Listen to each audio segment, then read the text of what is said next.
the pain to go around and ask the people of Luanda whether the price of Gorogoro was retailing at 70 shillings. And all of them said the least that you can get is 90 shillings. But in most cases, it's 100 and 110 shillings. Mr. Speaker, today, I sent my people from my office, my staff, paid by the Parliamentary Service Commission, to go around the supermarkets and establish the price of maize flour. And they returned the verdict that the lowest that they found was 149, and the highest was 235 shillings. Mr. Speaker, I know that the President relies on the advice of his technical team to deliver certain speeches. On this one, they have left a lot of egg on the face of the President. They have misled him, and he has miscommunicated to this nation. Mr. Speaker, the matter of food prices in this country, it doesn't know political affiliations. It doesn't matter whether you subscribe to the ideals of the Kenya Kwanza administration or the ideals of the Azimio government in waiting. It doesn't matter. The Speaker, the only thing that matters is that people want to have food on the table. And this government, Mr. Speaker, has done too little to deal with the matter of the cost of living. I am happy, Mr. Speaker, that we have the National Dialogue Committee that is Senator Sigay.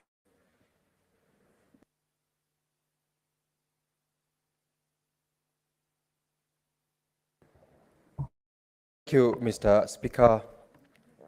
I first of all want to appreciate the fact that the Honorable Senator Wambua indeed can acknowledge that this particular speech made reference to some commitments which were made, and also those commitments have already been achieved to the benefit of the Kenyans. Mr. Speaker, his option to tell us that last Sunday he was in Rwanda and he also went ahead to confirm the prices is not what has been given in the speech is also something that I can say. I come from an agricultural zone where the prices sometimes even are below that which the President quoted in his speech.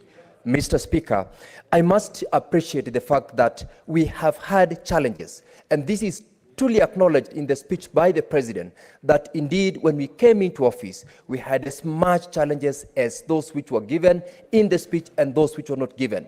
History will never be forgotten as you push towards achieving the plans that you have. And the frankness in the speech by the President, in the commitments which were made, and the achievements which have been made cannot be ignored. We cannot, Mr. Speaker, say that we have achieved 100% of the promises which were made. That one is acknowledged. But where were we and where we are is something that the speech indeed acknowledged in a number of its provisions. One of which, Mr. Speaker, is the cost of living. Honorable Speaker, the President indeed acknowledged in very many paragraphs. Out of this, I can very well recall that paragraph 15 of 102 speech by the President is where he indeed made specific comments on the efforts the government has done.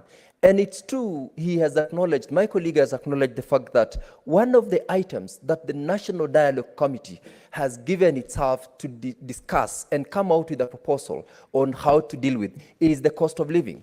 And in that particular speech, Mr. Speaker, it is acknowledged that it is not it's not a one-off thing. It's not something that we can just go across in the shops and buy. A cost of living, or the cost of living is a process. It is something that begins somewhere and takes time. And one of the ways within which the cost of living has been addressed by this administration is on the effort that we have been told in the speech about the agriculture sector. the support with which the government has given is not only towards bringing down the cost of maize, it has gone across. It deals with maize, it deals with milk, where there are efforts to ensure that we add value to the produce from our farmers, and by extension, we will fetch better prices in the market. That same effort is in enlisting the farmers so that we have a database of who are the people whom we need to reach out to in order to get government support. We acknowledge the fact that not all of us are farmers. Even in this particular house, Mr. Speaker, not all of us can also do the same thing. There are various people with various engagements and commitments where this particular speech acknowledges that those who are in agriculture are supported. Those who are in business are supported. And in this case, there is particular reference to the people in the small sector holdings, where the Hustler Fund, which they have intentionally decided to say it has not helped, is acknowledged. This is an approach that the government made in its campaign to reach out to the small business community.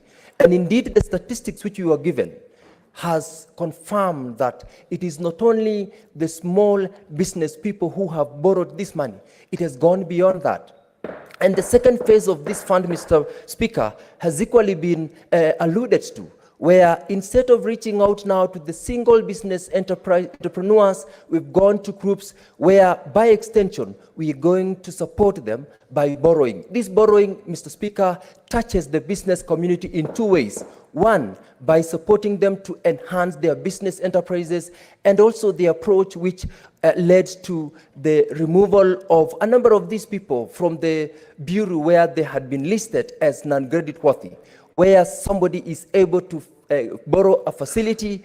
In extension, that particular person will be supporting the business and enhancing his or her credit worthiness.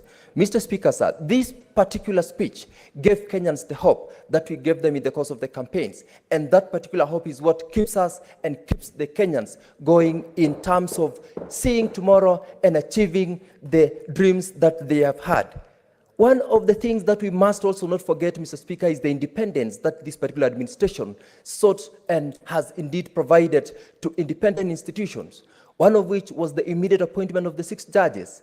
I am a practitioner in the judicial sector, and I know the importance of having to recruit judges and give them their independence. That alone is something that takes justice not to only those who go to court, but to the rest of the Kenyans.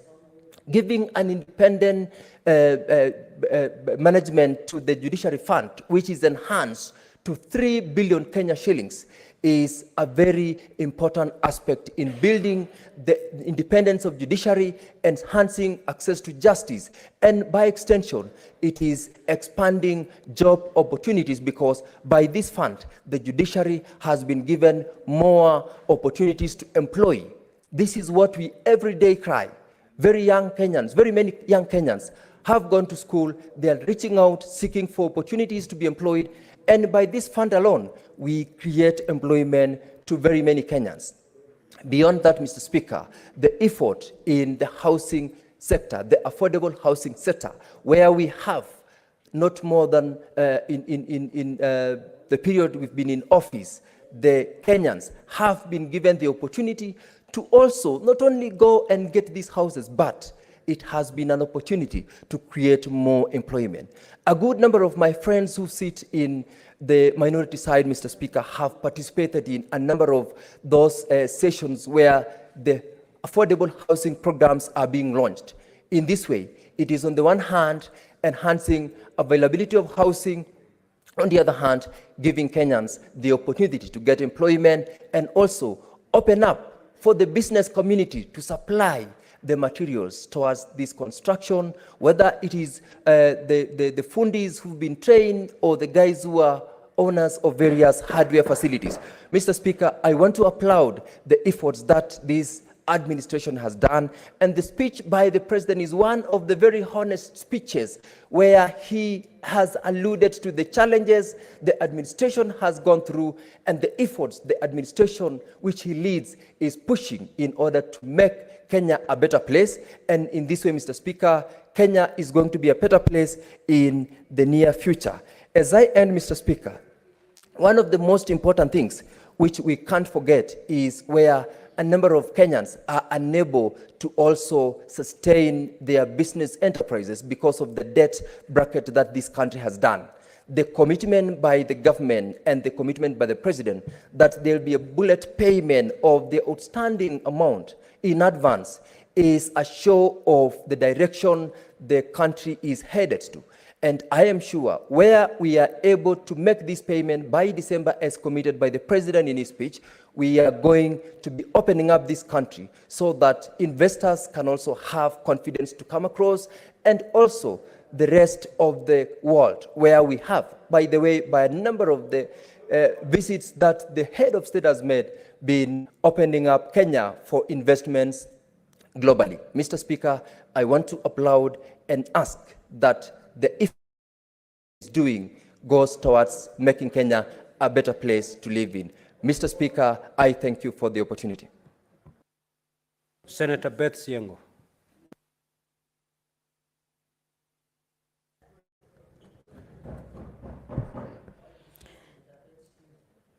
Thank you, Mr. Speaker, for this opportunity. I raise to Diva, to disengage and refuse the false promises, false hopes, and the failed expectations of Kenyans that were contained in the presidential address. Mr. Speaker, sir, it saddens my heart to see the President of the Republic of Kenya get to address honorable members of parliament in this country and fail to give Kenyans hope. The expectations that Kenyans have had in this new administration. My expectation as Senator Beth Siengo was for the president, first of all, to apologize to Kenyans for lying to them, for false promises, and making life more difficult to live in this country. Senator Beth Siengo, kindly take it. This is a house of record, Mr. Speaker. Irrespective of how you feel, whether you like a person or you cannot use words like lying. It's not parliamentary, Mr. Speaker. And we have already finished 1 year. Some of these things should not be happening, Mr. Speaker. No, you can't say lying. That's not parliamentary, my young daughter. Senator Mungatana, you've made your point of order. Senator Chirangei, kindly hold your horses. Senator Chirangei. Senator Beth Siengo, this is a house of rules and procedure. Yes, sir. Kindly, I know, and I recognize that. As you make your contribution, kindly be guided by rules and procedure and use parliamentary language. Mr. Speaker, sir, it is good to follow and to use parliamentary language. But when one makes a promise that has never been fulfilled, what do we call that? Mr. Speaker, sir, when Kenyans... Senator Beth Siengo, the reason why I'm guiding you is to help you take your point home by using parliamentary language. If you insist, you know exactly what will befall you. Proceed. Thank you, Mr. Speaker, sir. I am guided, but the challenges facing Kenyans are too enormous. The cost of living is unmanageable. The prices of fuel cannot even be imagined. Mr. Speaker, when the President of the Republic of Kenya talks of transforming economy by giving loans and supporting Kenyans to ask for loans where they are expected to repay, this is not a new thing. It has been happening. Kenyans have been living on very difficult conditions of borrowing and repaying those loans. I don't see how it is a new way of transforming the economy. Mr. Speaker, sir, when we talk of giving Kenyans hope, it will start with practical things that the current administration is doing to improve the living standards of Kenyans. Allow me to say that on inclusivity, it also saddens my heart. When this Kenya Kwanza administration was doing their campaigns, they talked of how they would stand by women, support women, appoint more women, ensure more women are elected, ensure that more women are appointed. It is disappointing to see the same women who have been played games on are misused, are struggling, are crying, even to take their children to school, even to place food on the table for their children. Mr. Speaker, sir, as representatives of the people of this great nation of Kenya, we must speak the truth, and we should not stand here to lie to Kenyans how the current administration. There is a point of order, Senator Chair. I stand under standing order number 98, 103, and 105.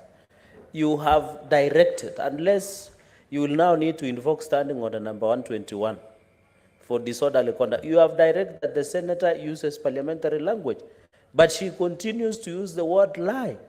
And we have been here more than 1 year, Mr. Speaker. I have been offering free lessons to any person like her so that they can understand what you can say in the floor. You can disagree with government, which is okay, and unless there is a problem, because you just kindly use parliamentary language. You can say disagree, Mr. Speaker. So, Mr. Speaker, is it in order to defy, to decline your directions that you have said, let us, all of us, use parliamentary language? Mr. Speaker, respectfully, if she continues with the same, can you invoke standing order number 121 on disorderly conduct, and we allow her to go and enjoy afternoon siesta? I thank you, Mr. Speaker. Sir. Senator Betsieng, I have advised you on what is and what is not parliamentary language. Thank you, Mr. Speaker. I stand guided. I'm still speaking. You have insisted, despite my guidance, to use parliamentary language. I will therefore proceed to caution you.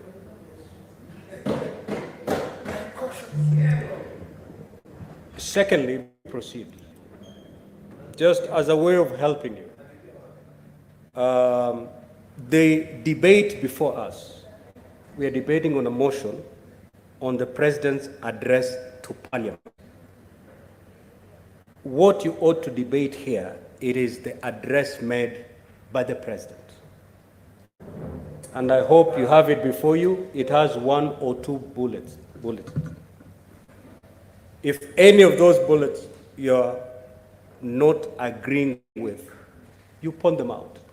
I'm referring to paragraph 100 of the President's address. He said this, I do not agree because of A, B, and C. That's honorable members. Debate honorably. Proceed. Thank you, Mr. Speaker.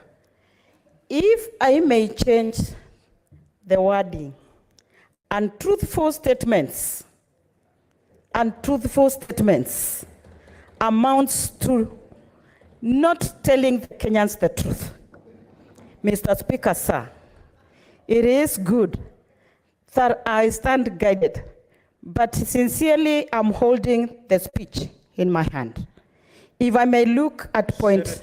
Senator Betsieng, I'll continue guiding you because I need you to continue contributing as opposed to asking you to withdraw from the chamber. I guided you pretty well that what we are debating now is the address made by the President to Parliament in a joint sitting. An address that you must have a copy before you. Our debate is confined to that address, not to some campaign pledges made in Vihiga.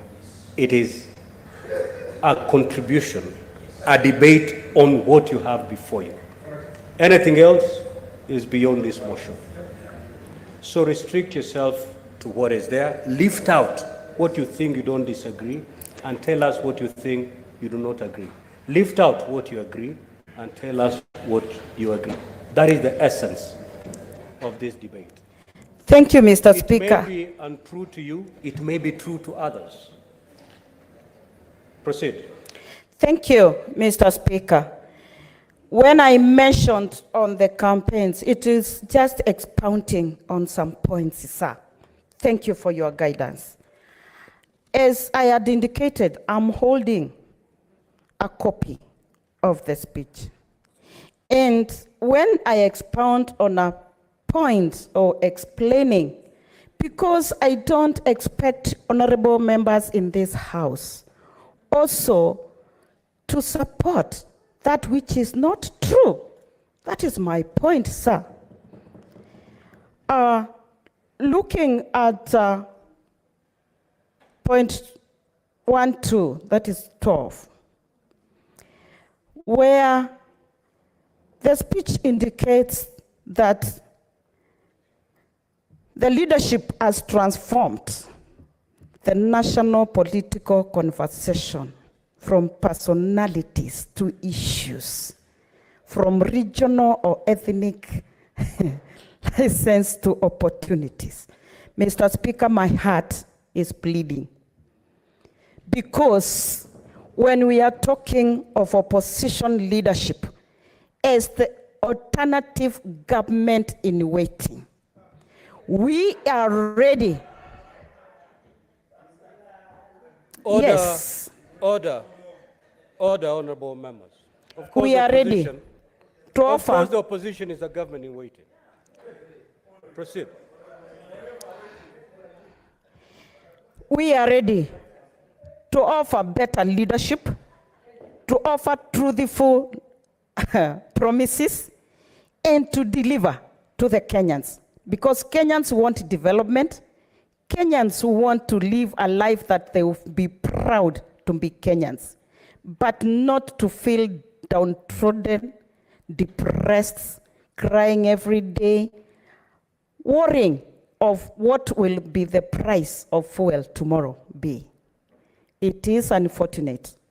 From the speech, point number 14, I would say I disagree with this because there is a lot of wastage by this government. On Monday, we were treated to a spectacular thing where we saw people flying from one county to another using chartered planes, choppers, where the costs of hiring a chopper ranges between 200 to 300 thousand Kenyan shillings. Yet, there is a Kenyan waiting for their children who have completed class 8, sat for their KCPE, and they don't know where to school fees from. There are Kenyans who are going to bed hungry. They don't know where to get the next meal from. What is the point of order, Senator Boni? Mr. Speaker, Senator Siengo is quite right. The wastage in government. But it's in order to do so in total ignorance of the fact that this government has a policy on transport. When a public servant... Under what standing order? Are you giving information misleading, or you're raising on a point of order? I am rising on point of order number 105, Mr. Speaker, to compel... don't Order, be angry. Senator Eddy. It is debate. What is Proceed, the anger Senator for? Boni. Yeah. My view, if it is wrong, you'll bring yours, which is right, isn't it? Mr. Speaker, sir, the government has a policy on transport. And public servants are free to go for other options if they find that policy is not convenient. A public servant moving from Nairobi to a function in the periphery has a public vehicle with a work ticket. What is your point of order, Senator Bond? She is misleading the people that we are using state resources to hire choppers when we know that some of our ministers are millionaires. They can afford their own choppers, Mr. Speaker. Senator Beth Siengo, proceed to conclude your remarks, please. Thank you, sir. I'm very sure that Senator Boni Alwale, my good friend, the bullfighter, proceed to make your remarks, Senator Siengo. knows that I am well educated. When he calls me ignorant, Mr. Speaker, sir, I can't understand which standing order allows him to call me ignorant. Mr. Speaker, sir, allow me to conclude by saying that I'm also very sure that Senator Boni Alwale knows that the transport policy that the government may have does not allow wastage in the government for public resources. Thank you, Mr. Speaker, sir. Thank you, Senator Aaron Cheriot.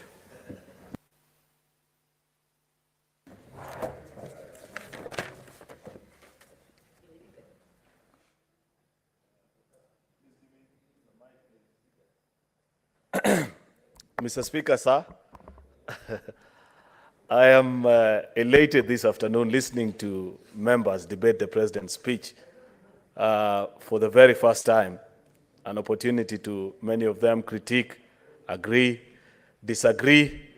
Mr. Speaker, I want to begin by lauding the President on very serious departures from the past.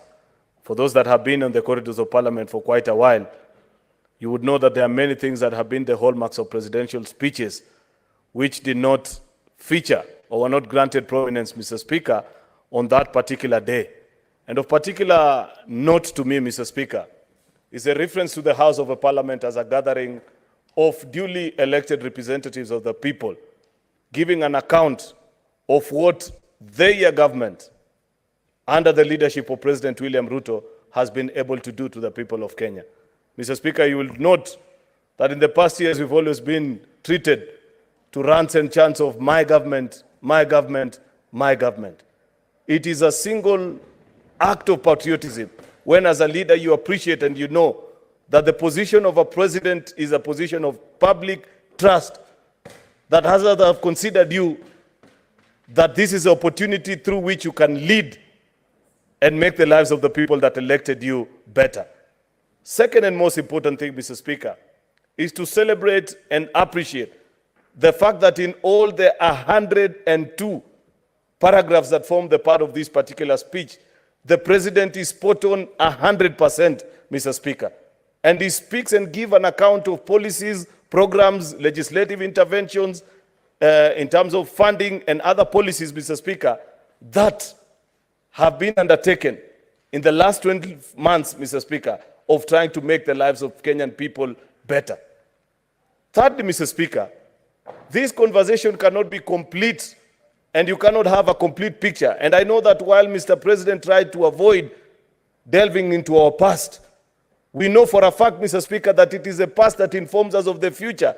He did not tell the country that he found a tattered economy with only 90 million Kenya shillings in the accounts of Central Bank Kenya. That Kenya was like a baby that had escaped the jaws of a crocodile along River Tana, where Senator Mungatana comes from, Mr. Speaker. That this economy had been battered, had been mismanaged, and things were terrible. In fact, Mr. Speaker, I agree with those that have argued before, Mr. Speaker, that in the unfortunate event that this government, the very hands that were managing it before September 2022, we would be worse than Ghana today, Mr. Speaker. We would have been auctioned, we would have been victims, what is Mr. the point Speaker. of order, Senator Eddy? Senator Eddy, what is the point of order?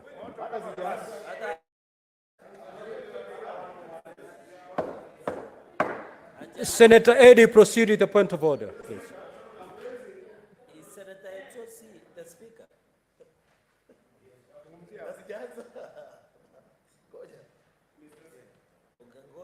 Niko na wewe leo. Sitatoka hapa.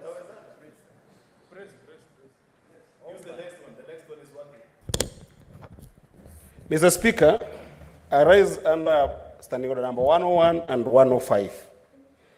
Mr. Speaker, you have ruled when a member of the minority side was submitting on this speech, on the content of this speech, senators, the content of this speech. The majority leader is introducing things that the president did not talk about in this speech. Number one. Now, on the statement of fact, Mr. Speaker, the majority leader is telling the country that when the president took over office, the national coffers had only 90 shillings. No, he said 90 million shillings. Okay? Mr. Speaker, can he substantiate that statement in the House and tell us a country that was running on 90 million with all the public service components of this country going to trillions of money, Mr. Speaker, is he in order to cast aspersion on our whole country to having been that broke, where the president himself was a deputy president, flying with choppers, driving vehicles that cannot sustain themselves even for a month at 90 million, Mr. Speaker? Is he in order? Majority Leader, you have made allegation to the extent that when His Excellency the President took over the running of the affairs of this country, at that time, the books of this country were reflecting 90 million at hand. You need to substantiate that. You may either do so right away, or you may do that tomorrow. Mr. Speaker, I thought there is only one speaker in the House. I am struggling to get your instructions because there is a whole battalion of... Senator Mogeni, if you proceed in the manner you're proceeding, you'll be watching the majority leader at the lounge. So kindly let me steer. Mr. Speaker, I want to dissuade you from sending Senator Okongo Mogeni out. These are the few instances he's in the country. So allow him, allow him to enjoy the proceedings of the House. Mr. Speaker, first of all, I will provide. Yes, Senator Mogeni. Senator. You cannot let my good friend, Senator of Kericho, to get away with that statement. You know, Mr. Speaker, I took over from Senator of Kericho, and I have looked at his records at the commission, vis-a-vis the times he used to be in this house. In fact, my yardstick has always been to ensure that I don't perform as Cheriot did in traveling. So you should be the last person to speak about traveling. In fact, we are working so hard to ensure that we don't do the kind of travels he did. And Mr. Speaker, you know, the people of Nyamira know that I'm a very diligent What is your point of order, person. Senator Mogeni? I am challenging Senator Cheriot to withdraw that statement he has made, that this is the only time. You heard him say so, that this is the only time I'm in the House. And Mr. Speaker, you can look at the record. I'm always in this House, Mr. Speaker. So that statement by Senator Cheriot, who is my friend, is imputing bad motive on my person as Senator of Nyamira, and I'm asking him to withdraw and tender an apology to me, Mr. Speaker. Senator Cheriot, you've made assertion to the fact that the Senator for Nyamira, for the first time, is in the House because he's always out of the country. Mr. Speaker, I wish to withdraw the word only today, being in the House, but to say that this is one of the rare occasions. Mr. Speaker, it's not as passions because Senator Eddy, you must appreciate that Senator Okongo Mogeni is a constitutional office holder. The works of a commissioner are such busy that sometimes they may involve travel within and without of these borders. Therefore, it is not a wrong thing to say that the commissioner is busy and travels. And when he has an opportunity to be in the House, it's an important time that he be granted an opportunity. Senator, I don't think Senator there's Chiri, anything wrong with that, Mr. That is Speaker. not what you said. Now you're explaining it in a more honorable way. Yes.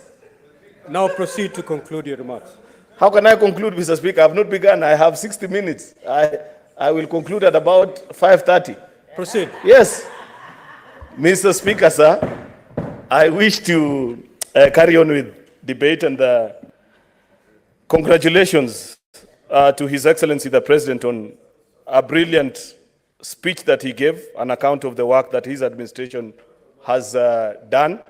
Of course, Mr. Speaker, I made remarks to the effect that when His Excellency the President took over this administration, as per the CBK records on the bank balances that were maintained, Mr. Speaker, there was only 90 million Kenya Senator shillings. Moruma, what is your point of order, Senator Okay, Chiriot? okay. Now, honorable Speaker, senators, we need to make progress in this debate. Yeah, If I you think, notice, we spend a lot of time on points of order. Mr. Speaker, I think Senator Cheriot was supposed to serve the coffers had 90 million before. He was doing exactly that. He was doing exactly that when you rose on a point of order. How sober? Senator, the chair knows exactly what he's doing. You prompt me to do something, I'll throw you out. I wish Roma was listening because that's exactly what I was explaining, that I will provide before this House in the next 24 hours the CBK bank balances of GOK at that particular time. Mr. Speaker, it goes beyond saying that things were at that particular time, that billions were being withdrawn via WhatsApp messages, Mr. Speaker. And we have it on authority of the controller of budget, the constitutional office holder that is allowed, Mr. Speaker, to grant withdrawals out of the exchequer, Mr. Speaker. And therefore, it is not wrong, Mr. Speaker, to point out, Mr. Speaker, I don't know Honorable if I'll be allowed senators, to. we need to make progress. Let the majority leader conclude his remarks. Proceed. Mr. Speaker, second thing, Mr. Speaker, is that His Excellency gave an account of programs that have been run by this administration, of course, top of which, Mr. Speaker, featured prominently, is a very successful Hustler Fund initiative, Mr. Speaker, that has lent out billions to ordinary citizens, Mr. Speaker. More than 10 million Kenyans have borrowed. I don't know what are the latest statistics from CBK on bank customers, Mr. Speaker, but if you are to rank the Hustler Fund hand-to-hand, site-to-site with various commercial banks of this country, Mr. Speaker, it will prominently feature among the top 2, if not the top 3. These are ordinary citizens that previously, Mr. Speaker, would not have had ease of access to credit. We have rescued ordinary hustlers, Mr. Speaker, who are borrowing at 300%, Mr. Speaker, to now borrowing at 8%, Mr. Speaker. In fact, Mr. Speaker, I had one of the leaders speak, I think it was Senator Sifuna, because I watched yesterday, celebrating about the default rate. He ought to be ashamed of himself, Mr. Speaker, because he knows that as a leader, he is one of the people who told ordinary citizens to take that money and not pay, without informing them, Mr. Speaker, that us as members of parliament, when we take our 3% mortgage, we make sure that we repay so that we are able, Mr. Speaker, to borrow again. Such bad example from leaders and speeches have inspired many young people to be misled. I celebrate the fact, Mr. Speaker, that I have seen further down the President's speech that an amnesty is being extended to many of these young people. And we have been cited examples of people from across the country, from the coast to northeastern, to the western part of the country, Mr. Speaker. People who have borrowed in excess of 1,000 times and saved many times and are able now to transact and do business, Mr. Speaker, courtesy of this revolutionary product, Mr. Speaker. I wish, Mr. Speaker, to urge and insist on the President, Mr. Speaker, to continue investing in that particular product and even double the amount which ordinary citizens can borrow, Mr. Speaker. I am aware, Mr. Speaker, because I represent the government side in this House, Mr. Speaker, that on the 30th of this month, such a product is going to be launched. And to the ordinary people that are continuing to borrow and are partaking of this particular product, Mr. Speaker, their life is increasingly getting better. Mr. Speaker, at a default rate of 73% for a GOK product, that is extremely successful. People need to compare what are the default rates, Mr. Speaker, of other government and economic stimulus programs that have been ran before. People used to take money and disappear. But at least on this particular product, Mr. Speaker, at 73%, and I know it's going to increase and it will get better, because there are people who disappeared with 500, Mr. Speaker, but at the end of this month, when they see what is going to happen to those that have been diligent, those have borrowed and repaid and borrowed and repaid, many of them are going to be diligent enough and return to this particular product, Mr. Speaker. Mr. Speaker, one of our campaign promises which the President spoke very prominently about in this particular speech is a fertilizer subsidy program, Mr. Speaker.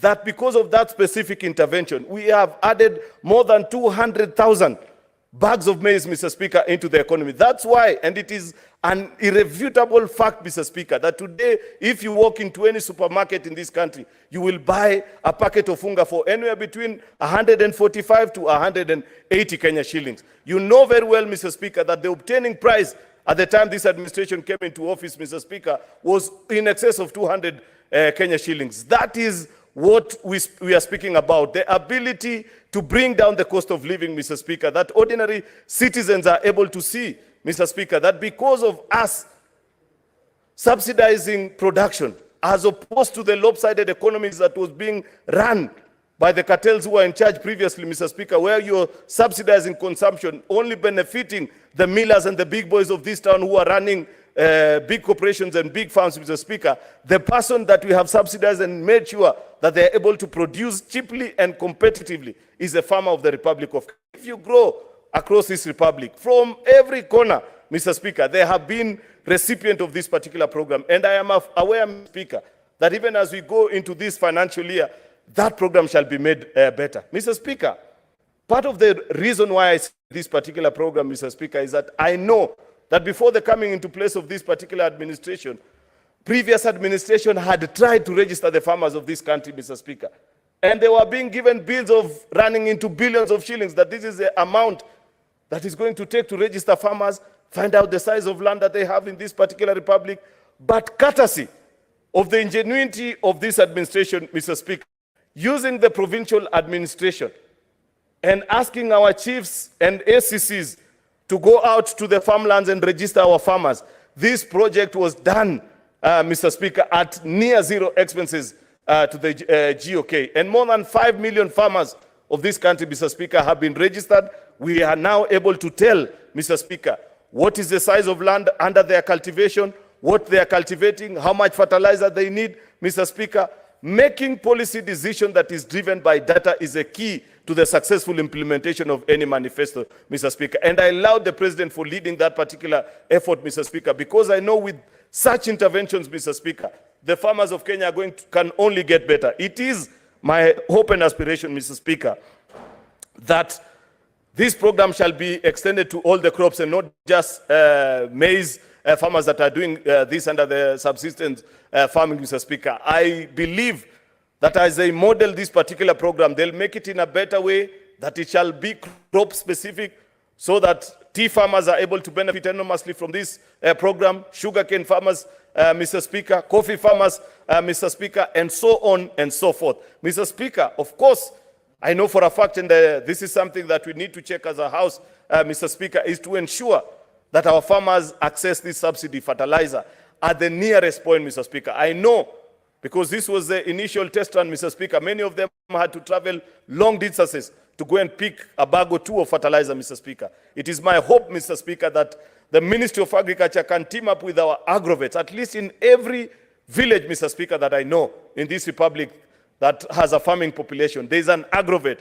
And in these aggravates, Mr. Speaker, they can link up together with our Ministry of Agriculture so that a farmer walks to the center closest to their home and picks up this subsidized fertilizer, go and till their land and produce cheaply, Mr. Speaker. Of course, Mr. Speaker, we know for a fact that despite the fact that the government has worked extremely hard to bring down the cost of inflation from a high of 9.8 last September to now downwards of 6, and it can even get better, Mr. Speaker, as we continue to produce and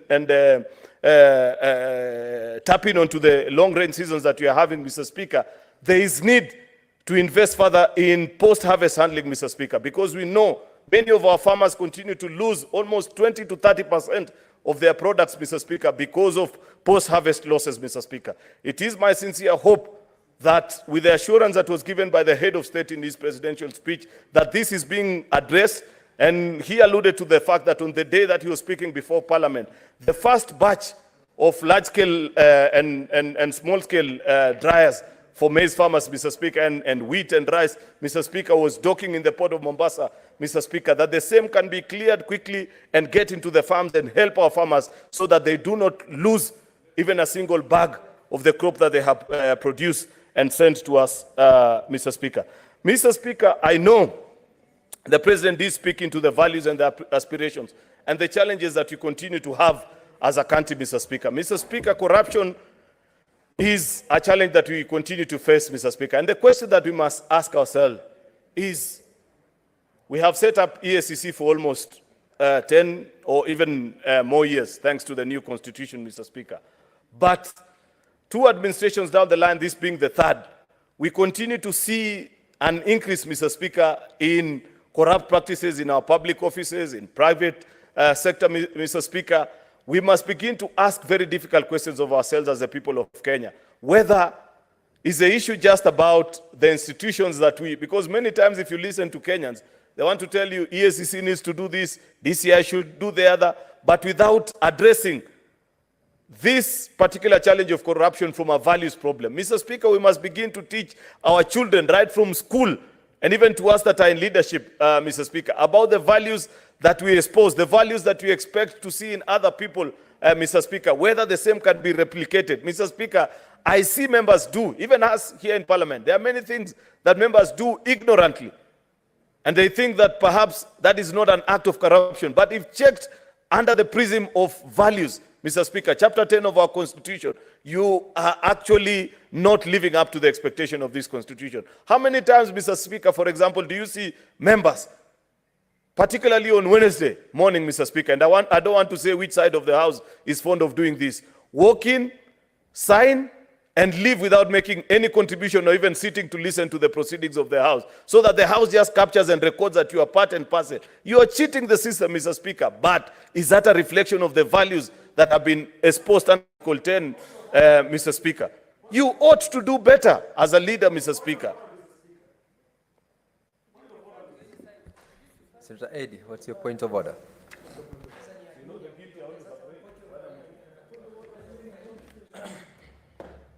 Mr. Speaker,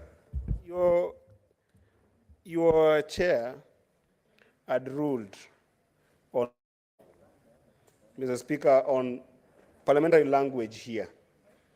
And a member of the minority side was gagged for using the term "President is lying" and the members of... What is so different in the using the word lying and throwing aspersion on the members of parliament and saying they're cheating, Mr. Speaker? Is the majority leader in order to throw these aspersions and further use non-parliamentary language by indicating that they are members of this House who are cheating the system, Mr. Speaker? Is it in order? Majority Leader, I want to urge you to restrain yourself from the language and use the parliamentary language. You need to listen to what I said. I didn't say members are cheating. Cheating the system is completely different from you lying or cheating. Mr. Speaker, cheating the system is when a gadget or a particular system get the impression that you have done something which you haven't. When you log into this system, It assumes that you have sat through the sittings and you'll be marked as having been present. That is what is called in simple English, Senator Eddy, cheating a system. It's not the same with cheating. It's basic English, Mr. Speaker. Majority Leader, proceed. Yes. And restrain yourself on the language that you're using. Make sure you... No, what I need to are restrain within myself parliamentary is language. the kind of English that I Proceed, use, Mr. proceed, Speaker. proceed. Perhaps it will find better favor, Mr. Speaker, if I spoke in a simple language, which everybody will appreciate and say that I haven't misled or insulted anybody, Mr. Speaker, because it is my plain understanding. Rarely do I lose my cool or speak things ill of others. In fact, Mr. Speaker, I was gracious enough not to mention who normally does these kind of things, yet the whole House knows, Mr. Speaker. So allow me to perhaps proceed, Mr. Speaker, without having to respond to...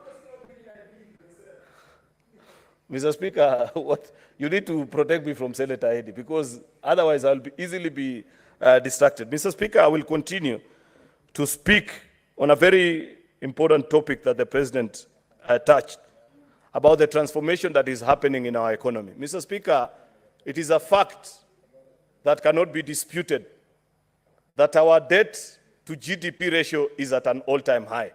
That as we speak today, at 71% debt exposure, it simply means, Mr. Speaker, that for every 100 shillings that you are collecting, only 29 is left for counties to pay salaries, to do development. Mr. Speaker, it is a fact that not even a magician can work any miracle when you are handed over such an economy. But the question that we need to ask ourselves is, what has the president, what has this administration done? And I agree with him when he reports that this country is on a path of transformation, because the first and the simple basic thing that he has done is to reduce on our fiscal deficit from an upwards of 8 to 9% to 5.4 in this current financial year, Mr. Speaker. And I know for a fact, Mr. Speaker, that there is even a further supplementary budget, which our colleagues in the other House are likely to debate tomorrow, that is lowering that fiscal deficit, Mr. Speaker, to ensure that, one, we live within our means. That, two, Mr. Speaker, we are responsible in our borrowing. That, three, and most importantly, we tell Kenyans the truth that for a long time, Mr. Speaker, we have lived a lie. Mr. Speaker, we are behaving like university or college students that I used to see in our university days, Mr. Speaker, where when they get help money, they want to buy all the flashiest of clothes, they want to buy the nicest of shoes, Mr. Speaker. Then eventually when they arrive at the university, they cannot even afford food, and they are left begging, Mr. Speaker. That is the kind of economy that we have been running for so many years. That's why, Mr. Speaker, when we say that we must tighten our belt, that we must teach our people that you cannot enjoy better services, Mr. Speaker, without having to pay a share of it, it is the truth and nothing can be done about it, Mr. Speaker. I know people, Mr. Speaker, want to play popular, want to play populist politics, Mr. Speaker, on this particular issue of taxation. But we have to be realistic and tell ourselves what are the options that are left with us as a country. Default is not an option. There is no responsible administration that is going to default on its debts, Mr. Speaker, and look straight into the eye of its citizens and say, because we did not want to make you feel the burden, allow us to default, Mr. Speaker. We know what has happened to countries that have defaulted, Mr. Speaker. Things will get even worse. But the president is simply telling the country that let me be a responsible father and tell you the hard facts that between you as the adult population today in the Republic of Kenya and the future generations, that is our children, our young people that are in schools, feeling the pain of a country that has been ravaged by debt, Mr. Speaker, we'd rather feel the pinch as a parent generation, Mr. Speaker, so that our children can inherit a sound economy, a country that is thriving, Mr. Speaker, a better nation than what was handed over to us, Mr. Speaker. And I agree with the president on that particular decision. Many a times, Mr. Speaker, people debate, people speak about these particular things. Oh, there's too much taxation, cost of living is too high. There is no assumption, Mr. Speaker. I know each and every part of the country is complaining about this particular issue. But the difference between us and our critics, Mr. Speaker, is that we are honest with our people, telling them that this is a cause, this is the reason why we are facing this particular situation, but there is hope in the hinterland, Mr. Speaker, that the things that we are doing today are for a better 2024, a better 2025, and an even more prosperous 2030s, Mr. Speaker. Otherwise, Mr. Speaker, If we decided to run a subsidized economy like our colleagues were doing, Mr. Speaker, you will know for a fact that despite the fact, Mr. Speaker, that many people are speaking about the challenges in the fuel sector, for example, you know, Mr. Speaker, that at the time of the coming in of this administration, thanks to the fuel subsidy program that was being run, this present financial year, Mr. Speaker, as we speak today, we are clearing a debt of close to 80 billion Kenya shillings, paying for previous fuel that Kenyans consumed, was not paid for, Mr. Speaker, but it passed and parcel of the bills that we are living today. Up to how long, Mr. Speaker? Senator Aaron, do you want to be informed by Senator Eddie? Until, first of all, he learns, Mr. Speaker, how to seek, Mr. Speaker, the attention of the Speaker. That is, you know, Mr. Speaker, in this house, you graduate and learn. If he has not known how to use the gadgets, Mr. Speaker, and is using the mouth instead, does he really merit to inform a majority leader, Mr. Speaker? He has done it. He's done No, it. no, And no, that no. is- Mr. he's Speaker, done it now. let me help you. There's an intervention. How you get the intervention of the Speaker is that you press and you wait. You don't shout, Mr. Speaker. That is a lesson that I want to pass on to Senator Eddie. It's been rejected. Proceed, Senator Aaron. Mr. Speaker, sir, I don't mind being informed by Senator Eddie now that he has learned, so long as he promised, as Mr. Speaker, not to be shouting at the Speaker, Mr. Speaker. But at the next opportunity, he must commit before informing me, Mr. Speaker, that he has learned the lesson of how to seek the attention of the Speaker. So, proceed to inform Senator Eddie. You know, majority, and I want to call you a very special name, majority, not even senator. You have talked about a very patent issue on the issue of taxation. And I do agree with you to some extent that we must indeed raise some capital to be able to help our country to deal with the issue of debt. But it can't be that we are going towards over-taxation.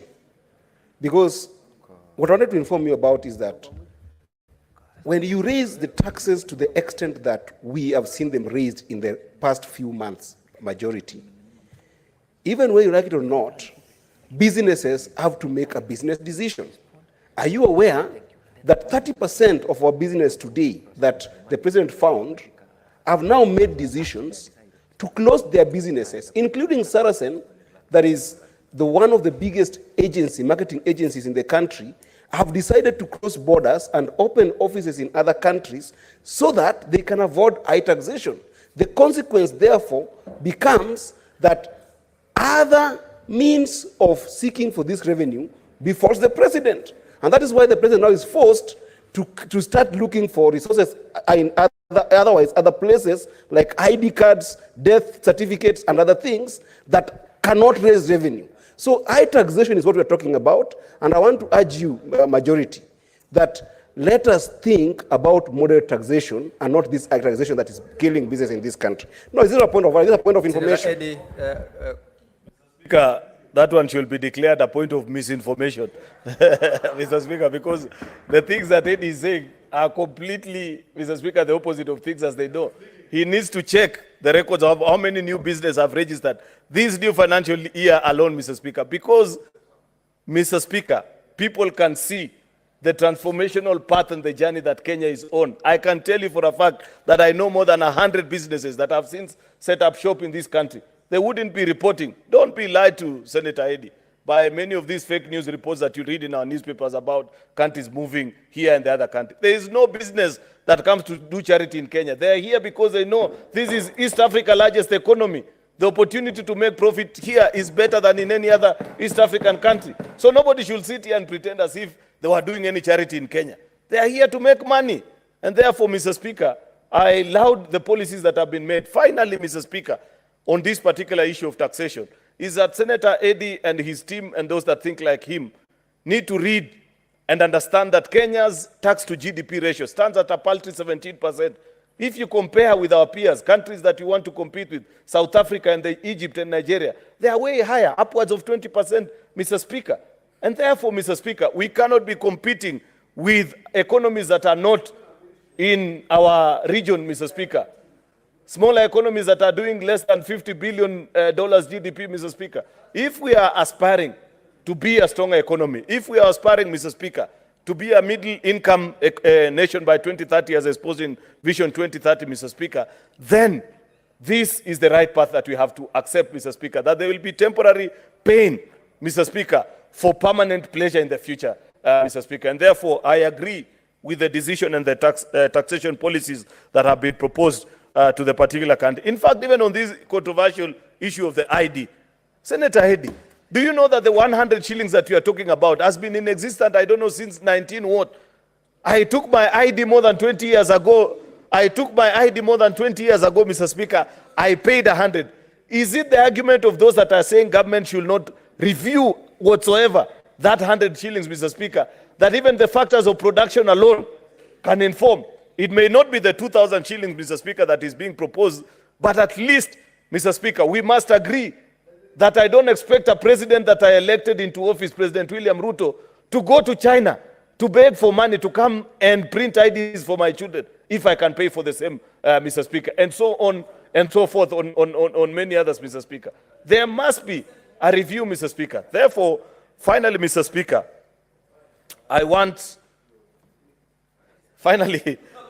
Mr. Speaker, I want to urge our colleagues from the minority side that even as you critique government, please offer alternatives. Let us hear your ideas. You are not strangers. You are not new to this country. We have seen you before in office. We know how you operated during the dreaded dark days of the handshake, for example, Mr. Speaker, and the things that used to happen to many people, including members of this House, Mr. Speaker. Therefore, if you disagree, Mr. Speaker, with the policies that are being proposed, be it on financial inclusion, be it on taxation, Mr. Speaker, be it on the subsidy programs that are being run, Mr. Speaker, please offer an alternative. If you have a better idea, Mr. Speaker, we are willing to listen. We will be convinced by the strength of the argument that you carry, not the loudness of your noise, Mr. Speaker. Therefore, Mr. Speaker, I want to laud the President for a speech. Mr. Speaker, I should have been at the time because of all the interruptions of Senator Mogeni, Senator Hedy. But in the interest of time, Mr. Speaker, allow me to, yes, I don't mind being informed by Senator Crystal Asige, Mr. Speaker. Unfortunately, Crystal has not sought for the Senator Asige. Senator Asige. I have the mic. Thank you, Speaker. I just wanted to thank, even as a majority leader concludes his submission, thank him for the parts of his contribution that, well, let me just leave it there, for his contribution. And the information that I would like to give him, and of course to the House, is that he's very well aware that solutions are being offered by many members of Parliament across board from both houses. Even I personally have gotten in touch with the good majority leader, asking for audience, seeking audience with him to discuss matters, especially of persons with disabilities, of youth, of women, so that he can listen on a one-on-one basis, not just back and forth here on the floor of the House. Everyone is busy and everyone is walking out, in and out. I wanted his unequivocal attention so that he can hear the issues of persons with disabilities, which is the mandated group, or special interest group that I have been put here to represent. And unfortunately, 1 year on, we have not met. I know he's a very busy man. I understand. Sky Team folk, of course, are very busy. But those of us on ground are waiting for his feet to be planted here where we are, so that he can hear our very, very elaborate suggestions on how the government, through the executive, can improve the lives of persons with disabilities, youth, and women. Majority Leader. Thank you, Mr. Speaker. I am guided. Mr. Speaker, I was to attend the launch of Senator Crystal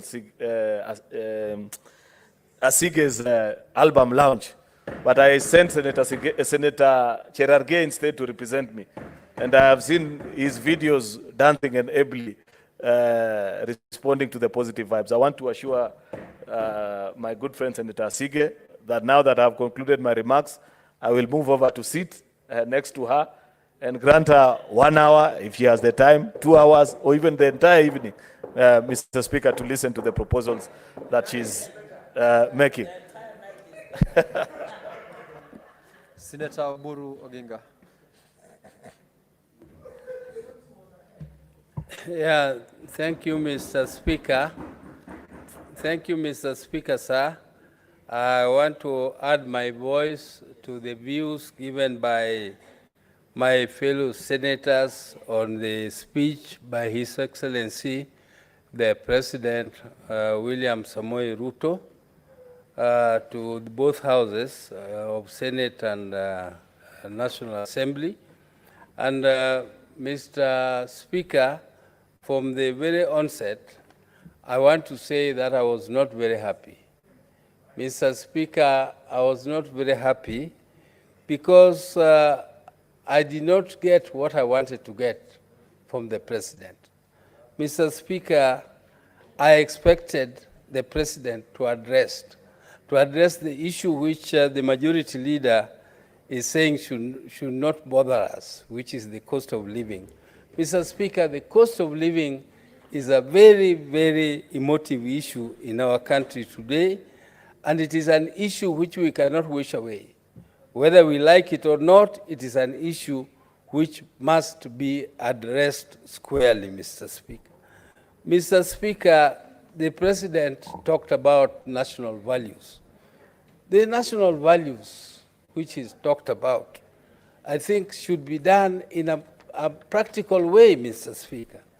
Mr. Speaker, if you look at the records or the happenings, Mr. Speaker, you recall not very long ago, when our people were going for demonstrations, and they were going for demonstrations using the nationally provided or provisions in the Constitution of the right of Kenyans to demonstrate, to picket, and to hold public rallies. Mr. Speaker, the police came out to, first of all, demand that we get permission. Senator Boni Halwale, what is your point of order? Mr. Speaker, I hope I'm not going to be unnecessarily disrupted by your my time brother. will be frozen. Your time will be frozen. You will not Honorable lose your Halwale, time. whom I respect very much, but Senator Boni. Yeah, thank you, Mr. Speaker. Mr. Speaker, I rise on Standing Order number 105 to challenge the Senator of Siaya, who is my good neighbor back home in Luanda Doho and Luanda Dudi, to retract his statement that the President disappointed him because he never mentioned the cost of living. Mr. Speaker, is in order, knowing that in bullet 15, bullet 16, 17, 18, 19, and 20, the President was talking about, and more specifically, Mr. Speaker, sir, the President told the country that he has established 22 new fish landing sites in the counties of the Lake region and the coast. Is he in order, Mr. Speaker? And went further to say that he has established management units and cooperatives and hatcheries, especially, Mr. Speaker, a hatchery at Kaponyo and Shimoni. Is he in order to mislead the public? Senator Oburu. Mr. Speaker, sir, I'm asking my brother, Honorable Halwale, to be patient with me so that I can finish what I'm saying. Mr. Speaker, I did not say that he did not mention about the cost of living. What I'm saying is that he did not offer any solution. In Halwale's views, he offered them. In my own view, he did not. In my own view, he did not at all, Mr. Speaker, because those things he's talking about, like those beaches, the what, you know, Mr. Speaker, you don't transform a beach management unit into a cooperative and you say you have helped the people. Those are management units which are meant to regulate the fishing. Senator Oburu, there is a point of order, and please bear attention to the chair. Mr. Speaker, I don't know why these people... Proceed. Mr. Speaker, sir, I'm standing under Standing Order number 98. I am standing under order standing number 98. Mr. Speaker, 98. Mr. Speaker, you had given direction, and I want to say you need to use your powers of standing order 121, because you have clearly directed that let us restrict over and again our argument, our reasoning, our presentation within the confines of the State of the Nation address by the President. Mr. Speaker, I want to request even the table office to provide for free both soft and hard copy to members so that they can restrict. Mr. Speaker, is it in order for Senator Oburu Odinga, the youth leader, to mislead the House and defy your ruling? Mr. Speaker, I request that you kick in standing order number 121 for disorderly conduct and be thrown out, Mr. Speaker. Senator Oburu, and listen to the chair, Senator Oburu. Now, earlier on, you were in the House when the chair made a ruling to the effect that our debate should be confined to the speech by the President. I know in the course of your contribution, you might say comments outside the speech, but I would like you to make sure that it's within the spirit of the speech by the President and also be parliamentary language. Proceed, Senator Oburu. Mr. Speaker, sir, I'm trying to do my best to confine myself within the speech. But, Mr. Speaker, these people on the other side are not being patient at all. Mr. Speaker, they are not being patient, Mr. Speaker. Mr. Speaker, because, okay, Honorable Cherargei, please be patient. The Honorable, okay, I withdraw that. I've said Honorable Cherargei. Honorable Cherargei, please listen. I'm restricting myself to what the President said. The President talked about national values. And when he talked about national values, I'm relating it to what happened to us in relation to national values. His own officers are not keeping national values. They send police to kill people when they are exercising their democratic rights. And Mr. Speaker, that, yes, and that's, Mr. Speaker, that's what I'm saying. Mr. Speaker, secondly, the President said when one of his achievements was to pay the judiciary 3 billion shillings when he took over. Senator Mandago. Mr. Speaker. You have not sought for Senator Oburu. Yeah. Just take your seat. Honorable Speaker, I would not have wished to interrupt Senior, and Senior knows I have a lot of tremendous respect for him.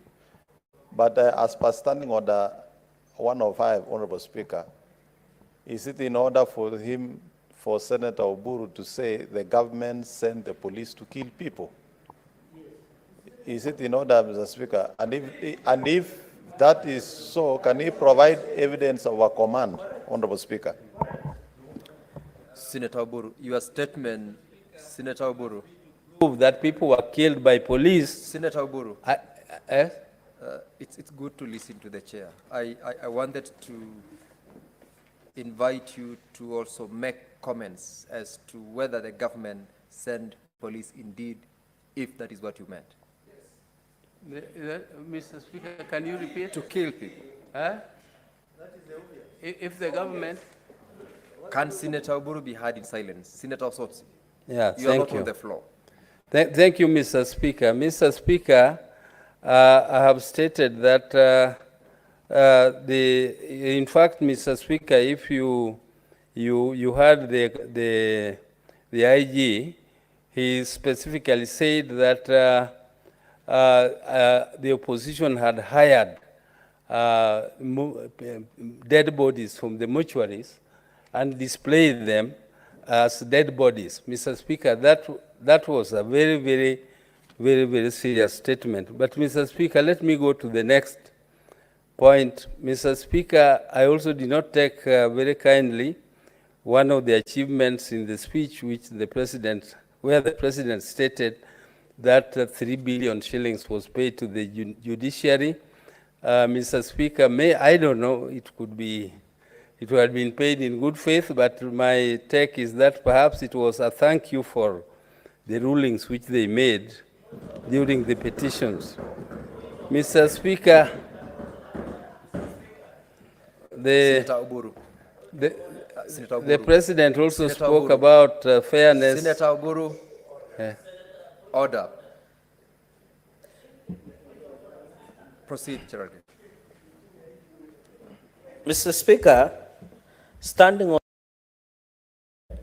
can I invite, is the President in bullet number 11 said he appointed 6 judges and enhanced allocation to judiciary by 3 billion. There is nowhere that the President saying he was paying 3 billion. Is this, and it is a black and white, Mr. Speaker. Is he alleging that judiciary has been bribed by the executive, Mr. Speaker? He should withdraw and apologize not only to Kenyans, but to judiciary. Budget by maybe 10 billion. Why is Senator Oburu hell-bent to mislead the House? Is it to score quick political gains, Mr. Speaker?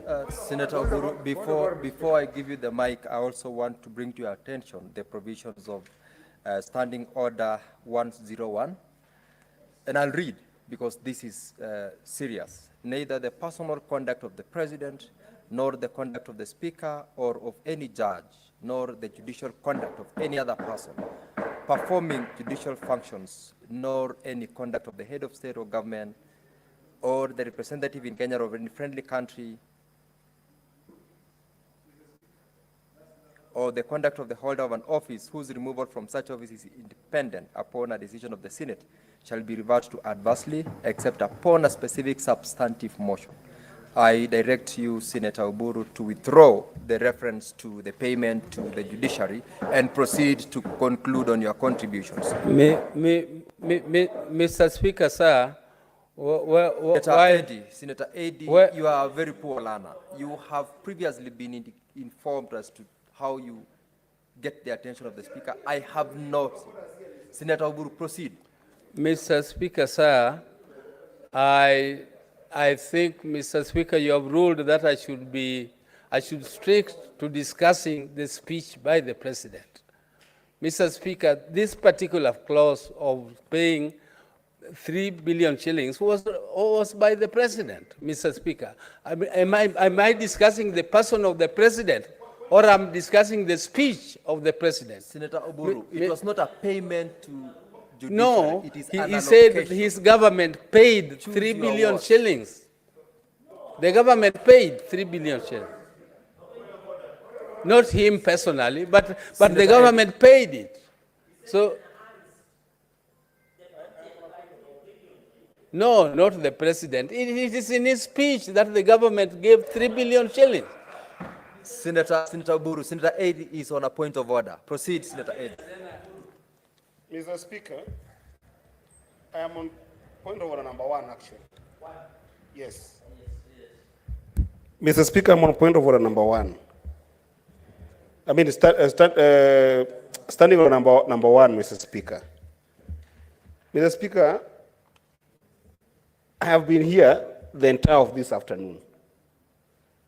And the substantive speaker, noticing that sometimes there are frivolous point of orders being raised in this House, Mr. Speaker, made a judgment that sometimes let a senator proceed to conclude, Mr. Speaker. I mean, the kind of ranking and respect that I give to the majority leader is stature, the position he holds in this House, the leadership that he holds in this House. You know, when he was speaking, it could not be interfered with frivolous point of orders. And I agree with it. But in the same manner, Mr. Speaker, Senator Oburu Odinga, Mr. Speaker, is a serious ranking member of this House, Mr. Speaker. But I find it, Mr. Speaker, can I be Allow in the senator silence? to be Can heard. I be in silence? Allow Mr. Speaker? Senator Eddy to be heard. I find it, Mr. Senator Speaker, Timera, grossly Majority out of Leader, order. please. I find it grossly out of order, Mr. Speaker, when every single opinion that the senator expresses on this particular speech, Mr. Speaker, is going to be interrupted by frivolous point of orders from the other side, Mr. Speaker. I beseech you, Mr. Speaker, on behalf of the ranking member, conclude, Senator that Ed. let him finish. And take your seat. Take your seat. Your Yes. point of order is taken. Thank you, Mr. Speaker. Honorable members, the members, Senator Cherargei, Senator Chimera, and Majority Leader, allow Senator Oburu to conclude on his debate. Proceed, Senator Oburu. Now, Mr. Speaker, I move to the next point. Order, members. Order, members. Order, members. Senator Boni, order, please. Mr. Speaker, I move to the next point which I want to make. Mr. Speaker, this is on taxation. Mr. Speaker, the burden of taxation is too high. And the President, who is my colleague, former colleague, knows very well that when we came into government together with him in 2002, personally I was not there, but I came in 1990. He adopted a policy. And I want the Majority Leader to listen to this, because he's saying we offer constructive recommendations. Mr. Speaker, the policy of taxation must be taken very seriously. Mr. Speaker, the policy which we adopted, and I believe it is the one which we should use now, was that we lower the levels of taxation, but we expand the tax base. And then we close all the loopholes for corruption, all the loopholes for leakages. Then once you do that, Mr. Speaker, the revenue will go up. Introducing those taxes are not Kenyans. Mr. Speaker, within less than 2 years, the revenue was 480 billion, and the economy was growing negatively when Moi left. But within less than 2 years, Mr. Speaker, the revenue had shot up from that to 1 trillion shillings, Mr. Speaker. Mr. Speaker, we were not complaining that the previous regime had done this, they had done their best, but that was not our concern. Our concern was how to revive the economy, what we should do to revive the economy. And we did it. So, Mr. Speaker, I want the government to take this matter seriously. Just don't complain, but let us find a way. Let us find a way of help. You find people ransacking your luggage because you have bought something which is more than this, there's something more than this. We want to introduce the old systems, Mr. Speaker, which even jailed people for foreign currency. For a small amount of money, Honorable Warukanja was jailed for coming without declaring $100 for 1 full year. Mr. Speaker, that is one issue which I think we should for Forex. Mr. Speaker, Forex is a very, very good indicator of how the economy is performing. And Mr. Speaker, when we say that we cannot reduce the cost of fuel. Senator Boni, what's your point of order?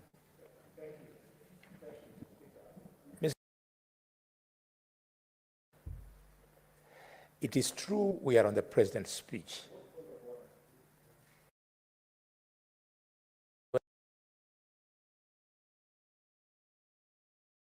It's true it is difficult for the Senator of Siaya to differentiate between talking about the conduct of the president and speaking to his speech.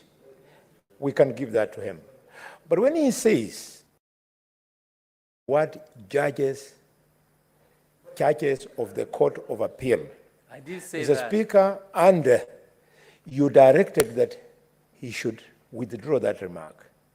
It is important for the integrity of this Senate that that remark is withdrawn from Hansard.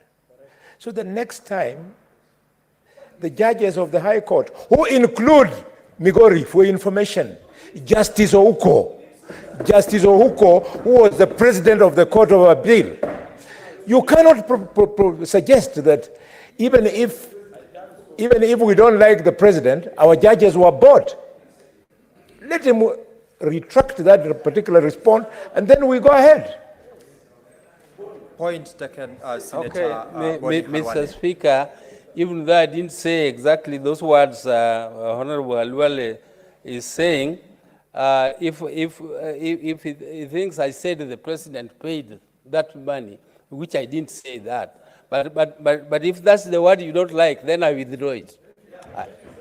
Okay. Okay.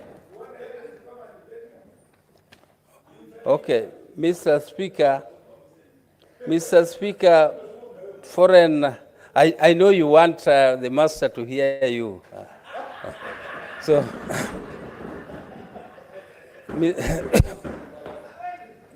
Mr. Speaker, the Forex is a very, very good indicator of the performance of the economy.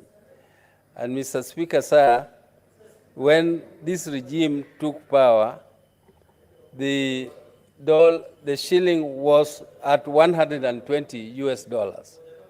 And Mr. Speaker, sir, the dollar now has gone to 150, and it is weakening. Our shilling is weakening against our neighboring currencies, Mr. Speaker, not just against the dollar. And Mr. Speaker, we are saying that there is nothing we can do, that our hands are tied, and that whatever is happening here is happening because of the international economic situation. Mr. Speaker, this is not true. This is because, why is it the economy of Tanzania, which is should be much inferior to us? What's your point of order? You know, this is a house of records. And this answered what we say today can be read 100 years, 200 years from now. Mr. Speaker, I need your guidance and your indulgence under Standing Order number 1, Standing Order number 98. Mr. Speaker, an interpretation of Standing Order 121.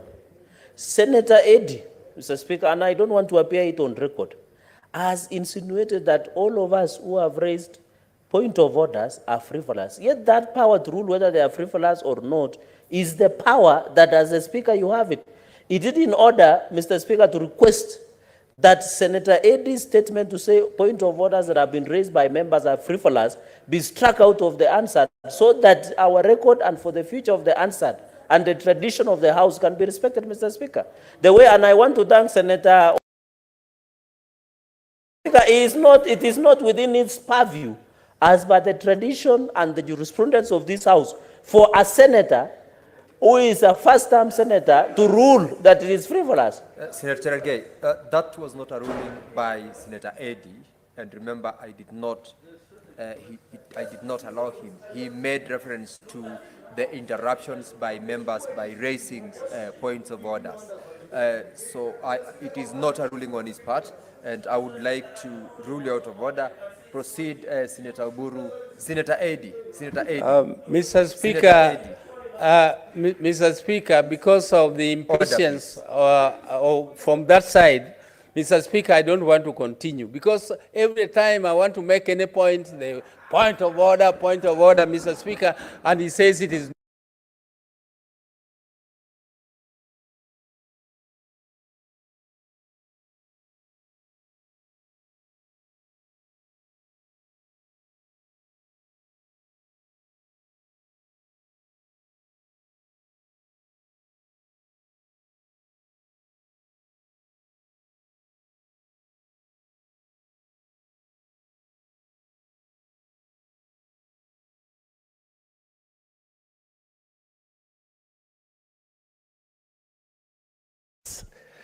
At the central bank during the time of takeover was only 93 million, Honorable Speaker. The economy was pathetic. It was basically in ICU. Honorable Speaker, as we grew up, Honorable Speaker, when you are sick, when you have malaria, you take malaria queen. I remember when we were in primary school or high school, we used to be injected, if you don't get an injection, it's like we are not going to heal. Honorable Speaker, it was painful. And since the economy was in ICU, it was dilapidated, Honorable Speaker, there are some painful decisions that must be made to ensure we recover economically, Honorable Speaker. That's why the minority side are complaining because of the painful decisions Kenya Kwanza is taking so that we don't sink further, Honorable Speaker. What would have happened if, Honorable Speaker, we are unable to pay Eurobond, we are unable to pay our debt? The country will be declared as distress. And the moment we are declared as distress, Honorable Speaker, we'll even suffer more. We'll pay higher interest rates because of being declared in distress or in default of paying our debt, Honorable Speaker. Honorable Speaker, it is good to accept that for that reason, let us bear these painful measures that have been taken. Within a year or so, basically, we will recover fully and our people will enjoy life. The cost of living is going to come down. As you saw even yesterday, Honorable Speaker, people expected the cost of fuel to go up. But diesel, kerosene, the prices went down. Petrol, it remained the same. And I believe, even as a vice chair of energy, Honorable Speaker, we have been informed that within the next 3 months, prices are going to come down. The reason why they are still high now, Honorable Speaker, it is because there is a high demand. The winter, people are using a lot of fuel now in the Western countries because of winter. Honorable Speaker, you know there is a conflict between Ukraine and Russia. There is conflict now between Palestinians and Israelis, Honorable Speaker, and the production of fuel has gone down. That's why the prices generally are higher. And if you compare even within the region, the prices, the cost of fuel in our neighboring country, Tanzania, is higher than Kenya. Honorable Speaker, it's good to get facts right, Honorable Speaker. Honorable Speaker, also as a farmer, I want to declare in this House, Honorable Speaker, that I'm a farmer. I benefited from the subsidized fertilizer. We paid 3,500 last year.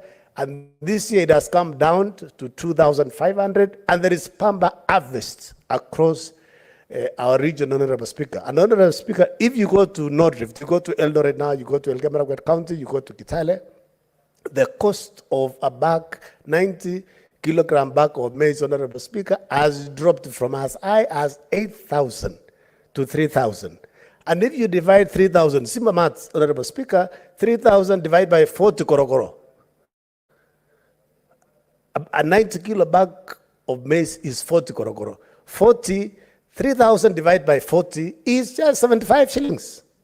That is why the president said the cost of korokoro now is between 60 to 75. Those just basic, it's now 75. And I believe it will still come down, even though this particular cost of 3,000 is not fair to the farmer. I know it is fair to the consumers, but to the farmer it's not fair because the production was high. So I believe this it was better, it was wise for the president to subsidize production instead of subsidizing consumption, Honorable Speaker. Honorable Speaker, I want to move to what the president talked about. For the last less than 12 months, Honorable Speaker, the government of Kenya Kwanza was able to employ 56,000, basically creating opportunities for our youth so that they can earn a living, help their families, and also ensure we don't have shortages of teachers in our schools so that we reduce the burden of our head teachers and board of management from asking for additional resources from parents to pay teachers who are under board of management, Honorable Speaker. And the president has also promised within the next 1 year or so also they are going to recruit more than 50,000 to reduce the backlog. Those who cleared school as early as 7 years ago, 10 years ago, Honorable Speaker. Honorable Speaker, there is something that also the president touched, Honorable Speaker, on universal health coverage. A long time, and our people have been waiting.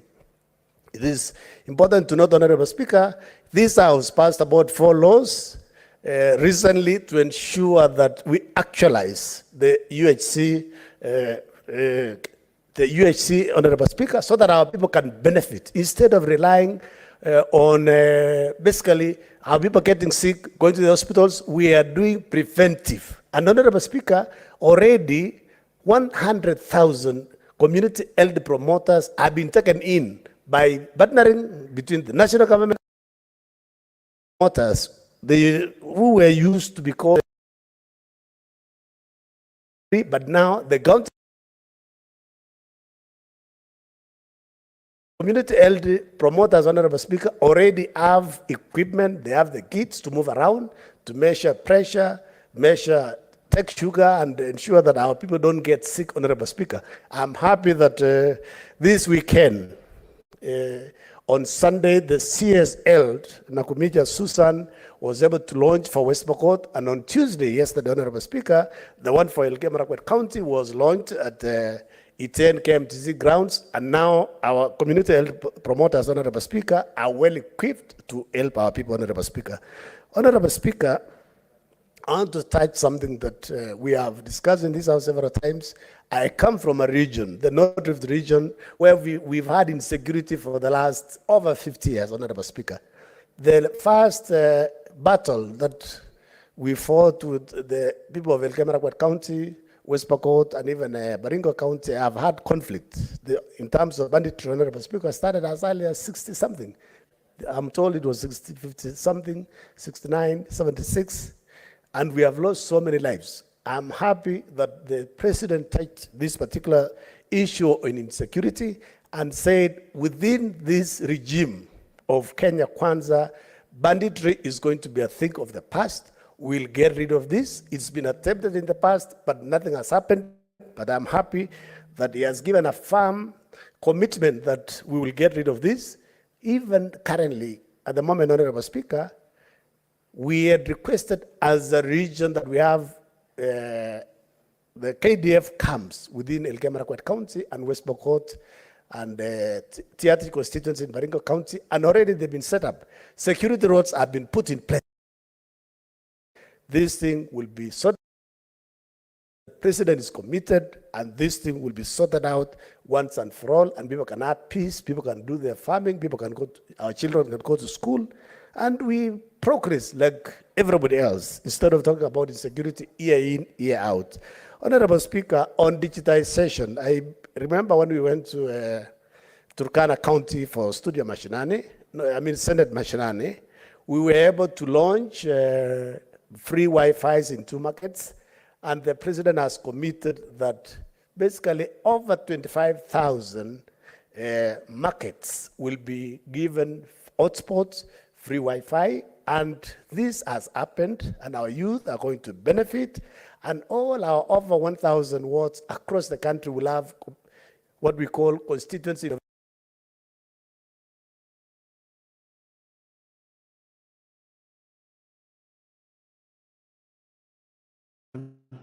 You know, you can't do these things that quickly. To get it done properly, you have to leave the table a couple of times. I left the table a lot, and they came back to me every single time. But the farmers said, nope. I'd never forget, there was an interview on television. They interviewed a couple of farmers, and they said, all of them in unison, nope, our president's doing the right things. We're with him all the way.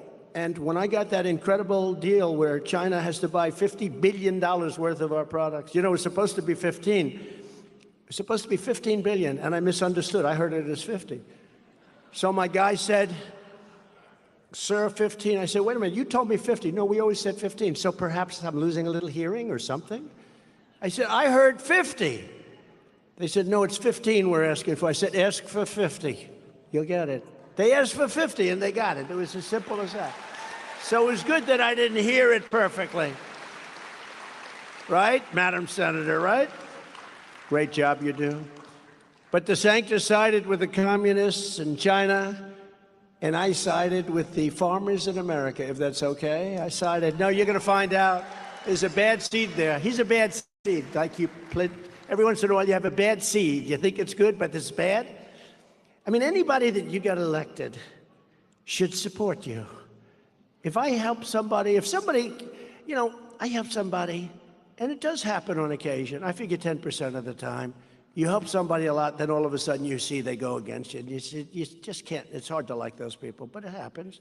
Mostly good, 90% good, 85%, 5% a little bit not great, and 10%, you know, they go against. But you get somebody where he's out of politics. He's just getting crushed by the Secretary of Agriculture, Adam Putnam. Big thing in Florida, agriculture too. Secretary of Agriculture is the second biggest position. He's been running for 8 years. Ron was down by like 30 or 40 points. It was over. The primary was soon. And they asked me, begged me, please, please, please, please, please. And he said, you're the most popular person. You know, I got more votes than he did in Florida. Nobody wants to talk about it. The fake news will never talk about it. He got a lot of votes. I got much more than he got, by 1.2 million, I believe. 1.2 million more votes than he did.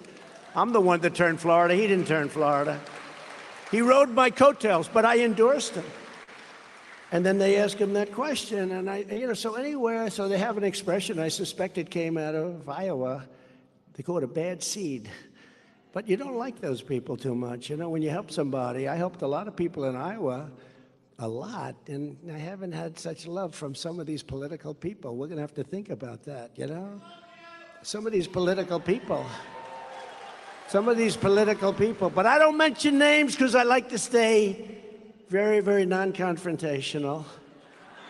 But some of these political people that are running that were begging for my support. Sir, please, sir, could you do a rally? Sir, please, could you endorse me? I need your endorsement. So, you know, my endorsement were almost 99% when I endorse somebody, a Republican, they win. And they're asking me for endorsement. Then I heard they're going to remain neutral. I think we're going to remain neutral, sir. I said, I would have liked to have remained neutral, too. So anyway, but you got to remember that, you know. But with this guy DeSantis, so he's running, and we hit him hard. And you have to. And we've hit some of the other ones hard, too. And despite the fact they say, sir, he's a Republican. You shouldn't hit him hard. I say, if you don't mind, let me do it my way. My consultants, my geniuses in the back, they get paid a lot of money. But we hit a lot of the other ones hard, and some of them we don't hit hard. I mean, I respect some of the people that were running. By the way, the debate numbers were the lowest in the history of debates. You saw that, right? Yeah, that was good. And my speech, simultaneously put in Michigan to the auto workers, got great ratings. So it's good. There's something going on in our country. We want our country to be back. We want our country to be run by people with intelligence, with common sense, with smartness, with love for our country, not love for other people in other countries. But DeSantis is, you know, is great. You talk about branding. Branding is a great thing. You brand somebody. So it's DeSanctimonious. I never said this. It's DeSanctimonious. But you can't keep using it too long. But it's a beautiful term. DeSanctimonious, it flows. But you sort of can use it once every 2 or 3 paragraphs, right? Brad, wherever the hell, Brad by Brad. What the hell is that guy? He's the greatest. But he was there right from, I think he's the first person that endorsed me in the whole country. The whole country. So I happen to love him. See, I'm very loyal to people like that, you know? But think of it.